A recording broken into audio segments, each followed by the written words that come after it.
আসসালামাইকুম এভরিওয়ান, সবাই কেমন আছেন? আশা করছি অনেক ভালো আছেন। তো আজকে কি বলবো ভাই, এমন একটা অবস্থা, বাসায় গাড়ি ২ টা একবারে নষ্ট হইছে। আমারটাও নষ্ট হইছে, বাসার গাড়িও নষ্ট হইছে। তো কপিল বলতেছে যে গাড়ি ২ টাই ঠিক কর। তো আজকে আমারটা আগে নিয়ে যাইতেছি। ২ টা একসাথে কেমনে নিয়ে যাবো? একা মানুষ আমি। তো আগে আমারটা নিয়ে যাইতেছি। যাওয়ার পরে আপনার অনেক মানে আমাদের কপিলের ভাইয়েরই আপনার ওয়ার্কশপে নিয়ে যাইতেছি। ওয়ার্কশপে আপনার প্রায় ১৫-২০ জন বাঙালি আছে, যারা মানে কি সবই পরিচিত। মানে আস্তে, আস্তে পরিচিত হয়ে গেছে। আমি আসার পরে প্রায় অনেকবারই গেছি ওইখানে। তার জন্য আরকি সবার সাথে পরিচয় হয়ে গেছে। তো আস্তে, আস্তে চলে যাইতেছি। তো ওইখানে যাওয়ার পরে এই গাড়ি রাইখা আবার আমরা ব্যাক আসতে হবো। আরেকটা গাড়ি নিয়ে যাইতে হবো। ২ টা গাড়ি একদিনেই সবকিছু ঠিক করতে হবো। কারণ আরকি আপনার কালকে একটা প্রোগ্রাম আছে, প্রোগ্রামে যাইতে হবো।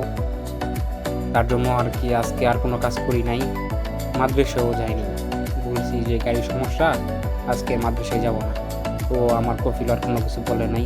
তো মাদ্রাসায় না যেয়ে আজকে ডাইরেক্ট ওয়ার্কশপে চলে যাইতেছি। ওয়ার্কশপে যাওয়ার পরে আপনার এমন একটা কাহিনী হইছে, এটা বলার মতো না। মানে যাই দেখি আপনার ওয়ার্কশপ খুলিইনি। মানে আর ০.৫ ঘন্টা পরে খুলবো। পরে আর ব্যাক আইছি, ব্যাক আইসা আবার পরে গেছি। যাইয়া দেখি খুলছে। খোলার পরে আমি ফার্স্ট গাড়ি ঢুকাইলাম।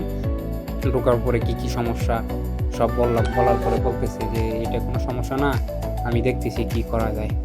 তো এটা আপনার ব্রেক শু চেঞ্জ করছি বা স্টিয়ারিং লক হয়ে যায়, মানে অটো স্টিয়ারিং লক হয়ে যায়। এটা কি সমস্যা? পরে দেখি আপনার স্টিয়ারিং হুইল চেঞ্জ করতে হবে। পরে আপনার একটা স্টিয়ারিং হুইল চেঞ্জ করলাম। আরেকটাতে একটু টুকটাক যা ঝামেলা ছিল সব সেরে ফেলাইলাম। তো চাকায় একটু সমস্যা ছিল, তাও চাকাটা একটু মেরামত করে ফেলাইলাম। মানে চাকায় সমস্যা না, চাকায় একটা ছোটো একটা লিক ছিল। আর ব্রেক শুটা চেঞ্জ করতেছি। তো চেঞ্জ করা শেষ। এই দেখেন আমার গাড়ি বাদেও কতগুলো গাড়ি, ওইটা আমার আরেকটা, এইটা একটা, ২ টা গাড়ি একবারে নিয়ে এসে বলছি। একটা গাড়ি উপরে উঠে ফেলাইছে, আর একটা উড়াইতেছে।